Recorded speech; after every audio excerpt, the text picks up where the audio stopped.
Bulletin के आगाज में आपको बताएं, बढ़ती महंगाई पर वजीर आजम को भी है तशवीश। मुआशी सूरत हाल का जायजा लेने और महंगाई को कंट्रोल करने के लिए इजलास तलब कर लिया है। अवाम को रिलीफ देने के लिए बड़े फैसले मुतवक्के हैं। बात करेंगे नुमाइंदा खुसूसी अब्बास शबीर से। अब्बास, बताइए इस इजलास के हवाले से मुमकिना तौर पर कैसे फैसले हो सकते हैं?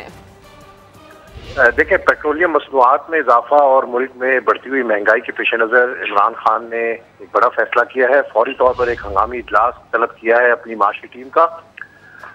वजीर खजाना जो मुशीर खजाना जिनको बनाया गया है वो अमेरिका में मौजूद है, वहाँ से वो वीडियो लिंक के जरिए इजलास में शिरकत करेंगे।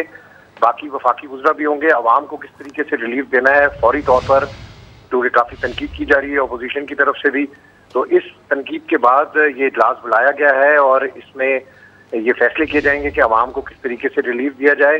वफाकी वज़रा सूबाई सतह पर भी किस तरीके से रिलीफ दे सकते हैं, उस हवाले से वज़ीर आज़म अहम हिदायत जारी करेंगे। तो ये एक अहम इजलास है माशी टीम का वज़ीर आज़म इमरान खान के साथ, जिसमें वज़ीर आज़म को मुल्क में जारी महंगाई, पेट्रोलियम मसनूआत के बाद अशिया खुर्दनोश की कीमतों में इजाफे पर तफसीली तौर पर ब्रीफ किया जाएगा। मुझे बताया गया है कि इस इजलास के बाद अहम ऐलानात भी मुतवक्के हैं। तफसील के लिए आपका शुक्रिया अब्बास। मुशीर खजाना शौकत तरीन कहते हैं IMF से मुज़ाकरात जारी हैं, इंशाअल्लाह कामयाब होंगे। न्यूयॉर्क में मीडिया से प्रेस कॉन्फ्रेंस में उनका कहना था कि पाकिस्तान में तासुर दिया जा रहा है कि मुज़ाकरात नाकाम हो गए, जो कि गलत है। कौम को नाउमीद नहीं होना चाहिए। उनका मजीद क्या कहना था, सुन लेते हैं। पॉजिटिविटी की तरफ जा रहे हैं, सिर्फ जो डिटेल जो है वर्कआउट हो रही हैं। हमारा फाइनेंस सेक्रेटरी जो है वो इस वक्त भी वाशिंगटन में बैठा हुआ है और ये हमारे चेयरमैन FBR जो हैं वो भी इन कांटेक्ट हैं इस टीम के साथ, और मेरे से जब भी उनको ज़रूरत पड़ती है तो मैं उनको जो एडवाइस करनी होती है करता हूँ। और इस वक्त हमारी जो मीटिंग थी वर्ल्ड बैंक के अपना IMF की MD मैनेजिंग डायरेक्टर के साथ, वो भी काफ़ी बड़ी मुफीद थी, पॉजिटिव थी, और बाकियों के साथ भी काफ़ी। तो इसलिए हमें ये डिसोल्यूशन नहीं होना चाहिए हमारी कौम को, और ये कहना कि ये फेल हो गया है तो मुझे नहीं समझ आ रही उनका क्या बेसिस है। बिलावल भुट्टो जरदारी ने महंगाई के खिलाफ मैदान में उतरने का ऐलान कर दिया है। कराची में पीपल्स पार्टी के जलसे से खिताब में कहा, खान साहब की उल्टी गिनती शुरू हो गई है। वो हर इदारे को अपनी टाइगर फोर्स बनाना चाहते हैं, जिसकी इजाजत हरगिज नहीं दी जाएगी। कराची के अवाम इमरान से पूछ रहे हैं, आप तो कहते थे जब महंगाई बढ़ता है तो इसके मतलब वजीर आजम चोर है। जितना चोर इस वक्त कठपुतली वजीर आजम है, उतना पाकिस्तान की तारीख में कोई वजीर आजम चोर नहीं रहा। जहां भी इमरान ने हाथ डाला है वहां तब्दीली नहीं तबाही मचाया है।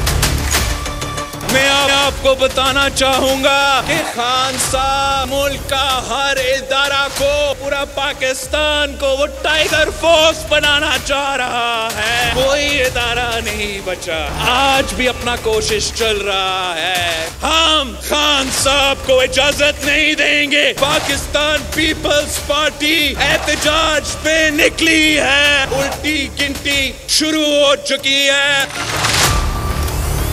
मुल्क भर में पाकिस्तान पीपल्स पार्टी एहतजाज करेंगे 30 नवंबर को। जो योम तासीस होगा वो पख्तूनख्वा में होगा। मरियम नवाज ने हुकूमत को फिर निशाने पर ले लिया। हवेलियां में सोशल मीडिया कन्वेंशन से वीडियो लिंक खिताब में कहा, दीवारों पर लिखा है इमरान खान जाने वाला है। हुक्मरानों को जब पता चला कि हुकूमत जाने वाली है तो ये पहली फ्लाइट पकड़कर भाग जाएंगे। पाकिस्तान से इनका कोई लेना देना नहीं।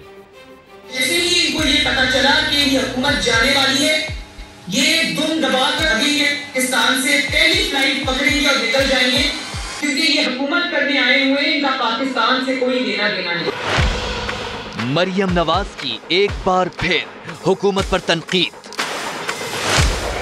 हवेलिया में सोशल मीडिया कन्वेंशन से वीडियो लिंक खिताब किया। मुल्क के तमाम मसाइल का जिम्मेदार इमरान खान को करार दिया। 22 करोड़ अवाम की किस्मत है वो एक ऐसे शख्स के हवाले है जो लोटे घुमाता है, जो हिसाब किताब करके नाम निकालता है, जो जिन बूथों से फैसले करवाता है, और चाहे उसके लिए उसको मुल्क को आग में झोंकना पड़े। मरियम नवाज का कहना था कि लोग महंगाई बढ़ने पर हुकूमत को बद्दुआएं दे रहे हैं। जब आप कठपुतलियों को लेकर आते हैं, जब अवाम के वोट पे डाका डाल के आप आते हैं, तो फिर मुल्क का वही हाल होता है मेरे भाइयों जो आज पाकिस्तान में हालात हैं। मरियम नवाज ने मजीद कहा, 74 साल से वोट की बेहुरमती की जा रही है। आज अवाम को नवाज शरीफ का वोट को इज्जत दो का नारा समझ आ चुका है। डॉलर का रुपए को बड़ा झटका, तफसील कुछ ही देर में। और महंगाई के तूफान ने ऑपोजिशन की सियासत में जैसे नई रूह फूंक दी है। पीडीएम ने भी मुल्कगीर एहतजाजी तहरीक चलाने का ऐलान कर दिया। रिपोर्ट करेंगे असलम खोखर। पीडीएम का महंगाई के खिलाफ मुल्कगीर तहरीक चलाने का फैसला। मौलाना फजलुर रहमान की शहबाज शरीफ से टेलीफोन पर मुशावरत तहरीक की नवाज शरीफ ने भी तौसीक कर दी। अहम पेशरफ्त के बाद मौलाना फजलुर रहमान की प्रेस कॉन्फ्रेंस। कहा, 4 माह में 8 मरतबा पेट्रोल महंगा। 3 साल पहले पाकिस्तान के कुल कर्जे का हजम 25,000 अरब था, जो अब 45,000 अरब हो गया है। हुकूमत ने मुल्क को IMF के लिए जैसे चरागाह बना दिया है। आम आदमी की चीखो पुकार आसमान पे पहुंच रही है। हम फौरी तौर पर अगले 2 हफ्तों के लिए मुजाहिरों का ऐलान कर रहे हैं पूरे मुल्क में। जो ही एक मरहला मुकम्मल होगा, तब तक पीडीएम अगले मरहले का ऐलान करेगी। पीडीएम सरबराह ने जादू टोने और सिलेक्शन की बात भी छेड़ दी कि तावीज़ जारी निकला और महबूबा गले पड़ गई। दोनों पर सवाल तो आता है, सेलेक्टेड पर भी आता है, सेलेक्टर पर भी आता है। पूछा गया, जियालों को साथ लेकर नहीं चलेंगे, तो साफ जवाब दे दिया, नहीं जी, चांस नहीं देंगे। हम कोई कच्चे खेल नहीं खेल रहे जी। पीडीएम की तहरीक में पसपाई का तासुर मुस्तरद करते हुए कहा, कुछ वजूहात की वजह से पहले ये तहरीक रोकी गई थी। अब पीर को वफाकी दारुल हुकूमत में फिर सरबराही इजलास होगा। और वज़ीर दाखिला शेख रशीद की मीडिया से गुफ्तगू। कहा कि ऑपोजिशन के इंजन जवान हैं मगर धुआं दे रहे हैं। पीटीएम अब मरा हुआ हाथी है और कुछ भी नहीं। यकीनन महंगाई है मगर कोई हुकूमत नहीं चाहती कि उसके दौर में महंगाई हो। इमरान खान पूरी कोशिश कर रहे हैं कि किसी तरह इसे कम किया जाए। मरियम नवाज अपने लिए खुद गड्ढा खोद रही हैं। इमरान खान की खुशकिस्मती है कि उसे ऐसी थकी हुई ऑपोजिशन मिली। पीडीएम मरा हुआ एक सियासी हाथी है। पिछले दिसंबर में हमें कहते थे अस्सलाम वालेकुम, अब ये दिसंबर आ गया। कुएं के मेंढकों की सियासत का दौर खत्म हो गया 15 अगस्त से। हैं ये नौजवान इंजन, लेकिन इनके इंजन धुआं दे रहे हैं। अब ये डिवीजन वाइज जुलूस निकालेंगे। कितने महीने रह गए हैं? 21 महीने रह गए हैं नए इलेक्शनों को। महंगाई है, ऑफ कोर्स है। कोरोना हुआ, कर्जे थे, उसकी किस्तें देनी थी। जो सबसे बड़े चोर थे इस मुल्क में, जिन्होंने डकैतियां की और बैंकों को लूटा, वो मुंह साफ करके फिर विक्ट्री बना के आ गए। कोई हुकूमत नहीं चाहती कि उसके दौर में महंगाई हो। मैं समझता हूं कि इमरान खान अपनी पूरी काविश और कोशिश कर रहा है और हमें इस साल के अंदर अंदर इस चीज को खत्म करना। ये इमरान खान की खुश नसीबी है को उसको ऐसी थकी हुई अपोजिशन मिली है, जो अभी तक 3 सालों में यही फैसला नहीं कर। देखे ना, 4थे साल में हम लग गए। अब ये जुलूस जलसे 2, 3, 4 महीने करेंगे, साल खत्म हो जाएगा। मरियम नवाज शरीफ ने पाकिस्तान के अदारों पर जो कुछ कहा है, इससे ज्यादा इंतहाई गैर जिम्मेदारी का, और खुद अपने लिए वो गड्ढे खोद रही है। पहली हुकूमत को घर भेजने में भी उनका बहुत बड़ा दखल था। और डॉलर का रुपए को बड़ा झटका। इंटरबैंक में डॉलर की कदर में 2 रुपए का गैर मामूली इजाफा हो गया। इंटरबैंक में डॉलर 173 रुपए की नई रिकॉर्ड सतह पर ट्रेड कर रहा है। अमरीकी डॉलर ने पाकिस्तानी रुपए को चारों शाने चित कर दिया। इंटरबैंक में एक रोज में डॉलर 2 रुपए महंगा होकर तारीख की बुलंद तरीन सतह पर जा पहुंचा। करेंसी डीलर्स के मुताबिक 4 माह में डॉलर 21 रुपए महंगा होकर 152 रुपए से 173 रुपए पर पहुंच चुका है। बिजनेसमैन अकील करीम ढेडी ने रुपए की बेकदरी को IMF डील में ताखीर की वजह करार दे दिया। जिस तरीके से करेंसी आपकी वीक हो रही है, वो इंडिकेट कर रही है कि IMF ने आपको यही कहा हो कि भाई आपका इम्पोर्ट बिल किस तरह नीचे आ सकता है। उसकी एक ही वजह हो क्या वो रुपये को वीक कर ले। डॉलर महंगा होने की एक और अहम वजह सामने आ गई। जराये के मुताबिक पाकिस्तान के पास सिर्फ 3 माह की दरामदाद के लिए डॉलर ज़खायर रह गए हैं। स्टेट बैंक के पास 18 अरब डॉलर के ज़र मुबादला ज़खायर हैं। पाकिस्तान 3 माह से हर माह 6 अरब डॉलर माहाना की दरामदाद कर रहा है। पाकिस्तान ने कुछ रोज कबल सुकूक बॉन्ड्स की मुद्दत पूरी होने पर 1 अरब डॉलर का कर्ज यकमुश्त वापस किया है। माहिर मुआशियात डॉक्टर इकरामुल हक ने बेयकीनी की सूरत हाल को मुल्क की मईशत के लिए खतरनाक करार दे दिया। यकीनी और बेचैनी की जो सूरत हाल पैदा हुकूमत कर रही है,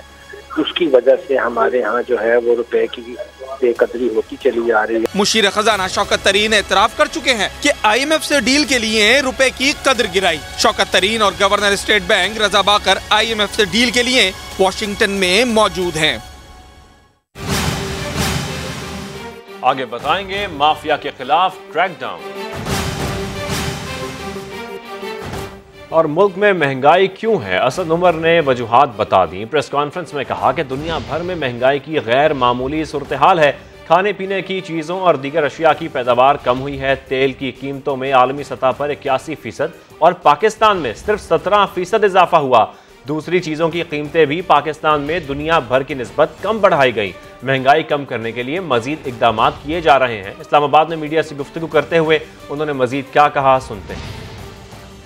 मामूली सूरत हाल पैदा हुई है इस वक्त दुनिया के अंदर, और अशियाए खुर्दनोश जो हैं, उसके अलावा जो एनर्जी की प्रोडक्ट्स हैं और इसी तरीके से बहुत सारी और चीज़ें जो हैं उनकी कीमतों के अंदर बड़ी तेज़ी से इजाफा हुआ है। दुनिया के अंदर क्रूड ऑयल की कीमत जो है इस 12 माह के अंदर जो है ब्रेंट क्रूड की कीमत जो है वो 81.55% उसके अंदर इजाफा हुआ, जबकि पाकिस्तान में पेट्रोल की कीमत में इसी अरसे के अंदर 17.55% का इजाफा। औसतन पाकिस्तान में 16% जो है गैस की कीमत में इजाफा देखा गया, जबकि आलमी मंडी में गैस की कीमतों का इजाफा जो है वो 135% था। खुर्दनी तेल की कीमतों में आलमी मंडी के अंदर इजाफा 48% और पाकिस्तान के अंदर 38% हुआ, यानी आलमी मंडी के अंदर 10% ज्यादा इजाफा हुआ। फिर चीनी की कीमतों में आलमी मंडी के अंदर इजाफा जो है वो 61% हुआ, जबकि पाकिस्तान के अंदर 53% इजाफा हुआ चीनी की कीमतों के अंदर आलमी मंडी के अंदर, और पाकिस्तान में 15% इसके अंदर इजाफा हुआ। आलमी मंडी के अंदर यूरिया की कीमतों में इजाफा इसी पीरियड के अंदर 67% हुआ और पाकिस्तान के अंदर ये इजाफा 28% हुआ। पेट्रोलियम मसनूआत की कीमतों में इजाफे और तेजी से बढ़ती महंगाई के खिलाफ शहर शहर एहतजाज किया गया। मुजाहिरीन का कहना था कि हुकूमत अपने किए गए वादे पूरे करे। गुजरात में पीपल्स पार्टी का प्रेस क्लब के बाहर एहतजाज, साबिक अरकान असेंबली, कारकुनों और शहरियों की शिरकत। शुरका का कहना था कि हुकूमत ने जो वादे किए उनमें से एक भी पूरा नहीं हुआ। मुल्तान में जमात इस्लामी ने कचहरी चौक पर एहतजाज किया। मुजाहिरीन ने हुकूमत के खिलाफ नारेबाजी की। महंगाई, बेरोजगारी के खिलाफ स्वाबी के अमन चौक पर भी जाले सड़कों पर निकल आए। मुजाहिरीन ने मर्दान स्वाबी टोपी रोड बंद कर दिया, जिसके बाद मुसाफिरों और पीपी कारकुनों में तल्ख कलामी हुई। स्वाबी में वकला ने तमाम अदालतों का बॉयकॉट किया और जिले कचहरी से शाह मंसूर चौक तक वॉक की। स्वात में डिस्ट्रिक्ट बार एसोसिएशन के वकला ने अदालती कार्रवाई का बॉयकॉट किया। जिला कचहरी से निशात चौक तक रैली निकाली और नारेबाजी की। हैदराबाद में भी वकला ने तमाम अदालतों का बॉयकॉट किया। टोबरटेक सिंह में रिक्शा ड्राइवरों की यूनियन की जानिब से एहतजाज किया गया।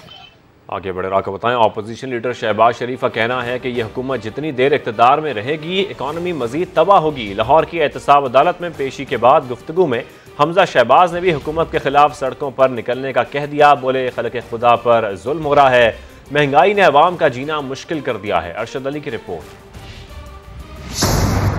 एहतसाब अदालत में आशियाना इकबाल, रमजान शुगर मिल्स और मनी लॉन्ड्रिंग रेफरेंसेस पर समाअत हुई। शहबाज शरीफ, हमजा समेत दीगर मुल्ज़मान अदालत में पेश हुए। शहबाज शरीफ के वकील ने मौक़िफ़ इख्तियार किया कि तरमीमी ऑर्डिनेंस के बाद गवाह के बयानात रिकॉर्ड होते वक्त वीडियो रिकॉर्डिंग करना जरूरी है, जिस पर अदालत ने रिमार्क्स दिए कि इस मामले को देख लेंगे। शहबाज शरीफ ने पेट्रोलियम मसनूआत की कीमतों में इजाफे को तबाही करार दे दिया।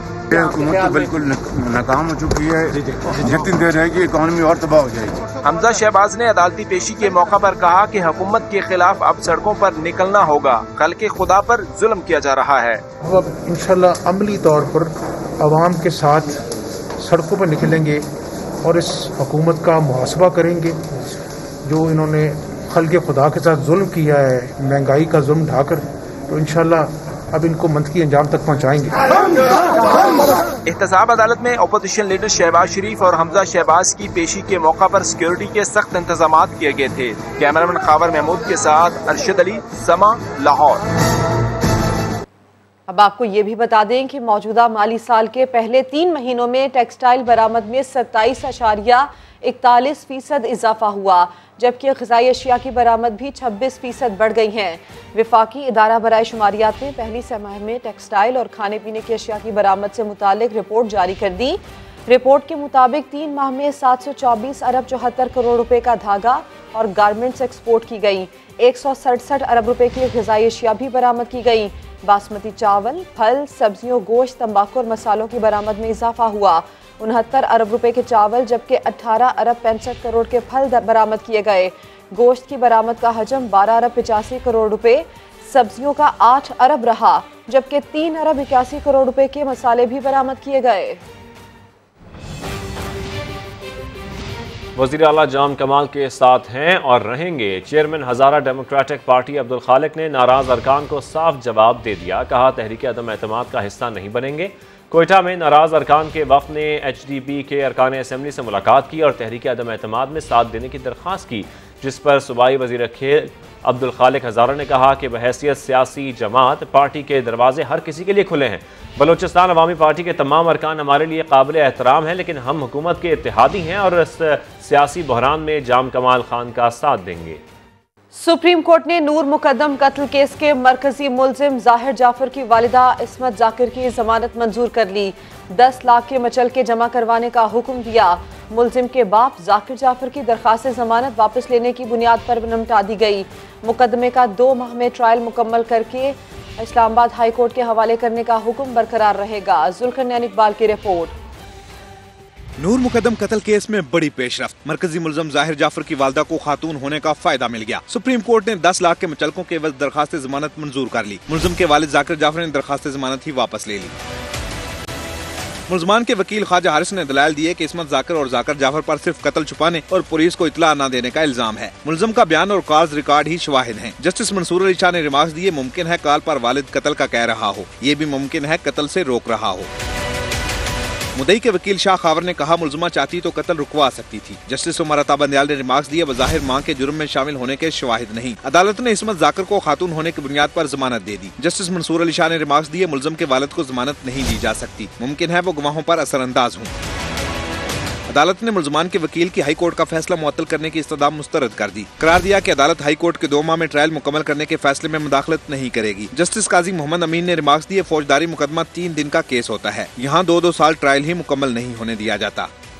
और नूर मुकद्दम कत्ल केस में अहम अपडेट शामिल कर लेते हैं। मरकजी मुलजिम जाहिर जाफर के वालिद जाकिर जाफर ने फर्द जुर्म को हाई कोर्ट में चैलेंज कर दिया है। मजीद जानेंगे सुहेल रशीद से। सुहेल, आगाह कीजिएगा। देखिए, नूर मुकद्दम कत्ल केस में फर्द जुर्म आयद की गई थी तमाम नामजद मुलजमानों पर, लेकिन जो मरकजी मुलजिम है जाहिर जाफर, उनके वालिद जाकिर जाफर ने इस फर्द जुर्म को इस्लामाबाद हाई कोर्ट में चैलेंज कर दिया है और ये इस्तदा किया है कि 14 अक्टूबर का जो ट्रायल कोर्ट का हुक्मनामा था उसको कलअदम करार दिया जाए, क्योंकि जो ट्रायल कोर्ट ने अपने तौर पर यह प्रज्यूम किया है कि पुलिस ने जो भी इल्जाम लगाए हैं उन पर ट्रायल शुरू किया जा सकता है, जो कि कानून की नज़र में ये फैसला मुनासिब नहीं है, इसलिए इसको कलअदम करार दिया जाए। ऐसा कहा गया है इस दरखास्त में जो आज इस्लामाबाद हाई कोर्ट में दायर की गई है। ठीक है, बहुत शुक्रिया सुहेल रशीद। पेशावर की पतंग चौक मार्केट से मिलने वाले बम को BDO ने नाकारा बना दिया। बम डिस्पोजल यूनिट के मुताबिक बारूदी मवाद 2 किलोग्राम से ज्यादा था। पुलिस ने इलाके की CCTV फुटेज की मदद से तहकीकात जारी की हैं, जबकि इलाके को घेरे में लेकर सर्च ऑपरेशन भी शुरू कर दिया गया है। CTD ने पंजाब के मुख्तलिफ शहरों में कार्रवाइयाँ करते हुए 3 दहशतगर्दों को हलाक और 4 को गिरफ्तार कर लिया। तर्जुमान CTD के मुताबिक सूबे भर में 22 इंटेलिजेंस बेस्ड ऑपरेशन किए गए। पाकपतन में कार्रवाई के दौरान 3 दहशतगर्द मारे गए, जिनके कब्जे से हैंड ग्रेनेड्स और दीगर असलहा बरामद हुआ। रावलपिंडी, मुल्तान, चिन्योट और साहिबाल से कलदम TTP का एक दहशतगर्द पकड़ा गया। CTD ने तमाम गिरफ्तार मुल्जिमान के खिलाफ मुकदमा दर्ज करके तफ्तीश शुरू कर दी है। जबकि लाहौर में मामूली सी बात पर झगड़ा 3 भाइयों की जान ले गया। गाड़ी के बोनेट पर बैठने से मना करने पर तल कलामी हुई। इसी रंजिश पर मुल्जिमान ने फायरिंग करके 3 भाई कत्ल कर दिए। एक मुल्जिम गिरफ्तार जबकि बाकी रूपोश हो गए। जहांगीर खान रिपोर्ट करेंगे। गाड़ी के बोनेट पर बैठने से मना क्यों किया? फरीकैन में तनाजे की बुनियाद बनी यह मामूली बात। झगड़ा इतना बढ़ा कि 3 भाई कत्ल हो गए। इलाके में अंधाधुंध फायरिंग और खून रेजी के बाद दहशतगर्दी और कत्ल की दफात के तहत मुकदमा दर्ज कर लिया गया। वाकया गुज़िश्ता रात शाहदरा टाउन जहांगीर पार्क में पेश आया। उसने दिल में रखी है लड़के ने, वो गया बाहर से 10-12 लड़के भी उसके साथ है, वो आया फिर उधर से फायरिंग शुरू कर दी, इधर से फायरिंग शुरू कर दी। पहले एक भाई गिरा मारा, उसको दूसरा पकड़ने के उसको भी फायर लगा दी, मार दी उन्होंने, फिर तीसरे को भी, और जो मल्लेदार उनको उठाने जाता था उसको भी फायर करते थे। मुकदमा में एक खातून को भी नामजद किया गया है, जिसने तहरे कत्ल की वारदात के लिए अपने भाइयों को शर्तपुर से बुलवाया था। पुलिस कल रात से जो हमारे SP साहब है, वो मैं खुद, हमारे तमाम अफसर CCP साहब भी, हम इस एक लम्हे के लिए भी हमने इससे तवज्जो नहीं हटाई। पुलिस ने वाकये में मुलविस एक मुल्जिम को गिरफ्तार कर लिया है, जबकि दीगर की गिरफ्तारी के लिए कोशिशें जारी हैं। मामूली सी बात पर 3 भाइयों के कत्ल का वाकया अदम बर्दाश्त और अमन व अमान की नाक़िस सूरत हाल की निशानदही करता है, लेकिन पुलिस का दावा है कि मुलविस मुल्जिमान को जल्द कैफरे किरदार तक पहुँचाया जाएगा। कैमरामैन मोहसिन इकबाल के साथ जहांगीर खान, समा, लाहौर। राजनपुर में जाली फिंगरप्रिंट्स का कारोबार खुफिया ऑपरेशन में बेनकाब। राजनपुर के इलाके ईदगाह कॉलोनी में 5 सालों से गैंग ऑपरेट हो रहा है। एहसास और दीगर इमदादी प्रोग्राम्स के मुतासरीन के पैसे चुराए गए। मुल्जिमान अंगूठे का निशान 10,000 से 1 लाख रुपए में दीगर मुल्जिमान को फरोख्त भी कर रहे हैं। राजनपुर के कई देहातों से फिंगरप्रिंट्स चोरी किए गए। पुलिस जराये ये बताते हैं कि गैंग के 10 अफराद की निशानदही कर ली गई है। बात कर लेते हैं, इलियास कबूल हमारे साथ हैं। इलियास, बताइए इस मामले के हवाले से ये क्या माजरा है, पुलिस ने मजीद क्या बताया? जी बिल्कुल, जो आपका फिंगर का निशान है वो आपका नहीं रहा। ये कहाँ इस्तेमाल हो रहा है, समा ने पता लगा लिया। समा का स्टिंग ऑपरेशन मुल्जिमान को बेनकाब करने के लिए किया गया।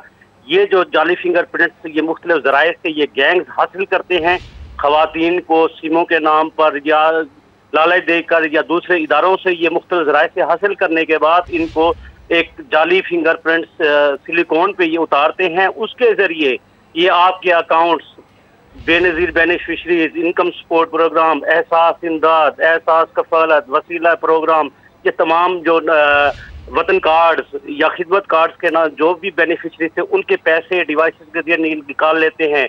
ये फिंगरप्रिंट्स बाकायदा फरोख्त किए जाते हैं। 10,000 से लेकर 1 लाख तक ये गैंग मुख्तलिफ फिंगरप्रिंट फरोख्त करते हैं। ये इस गैंग का दायरा कार पूरे सिर्फ राजनपुर में नहीं, इसका दायरा कार पूरे पाकिस्तान में फैला हुआ है।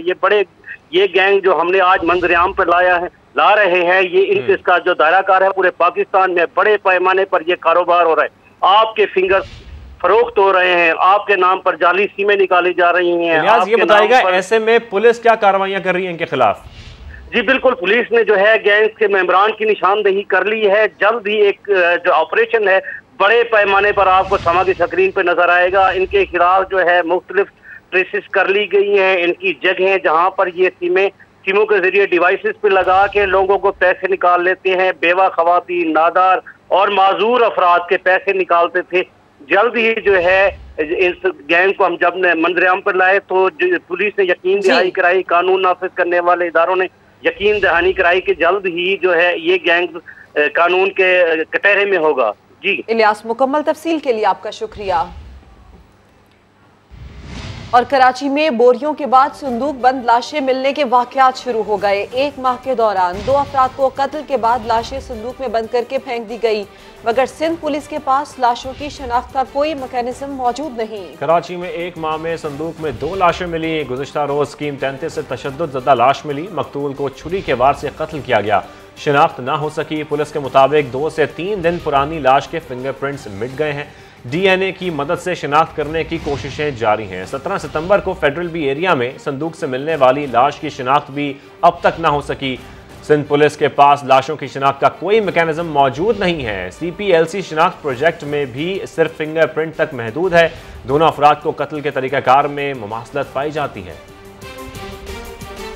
Welcome back. NCOC की मीटिंग में वज़ीर आज़म इमरान खान की आर्मी चीफ और DGISI से मुलाकात हुई है। वफाकी वज़ीर असद उमर ने प्रेस कॉन्फ्रेंस में सवाल के जवाब में कहा कि NCOC के अस्करी शोबे के सरबरा लेफ्टिनेंट जनरल महमूदुज़्ज़मान की अलविदाई तकरीब में वज़ीर आज़म मेहमान खुसूसी थे।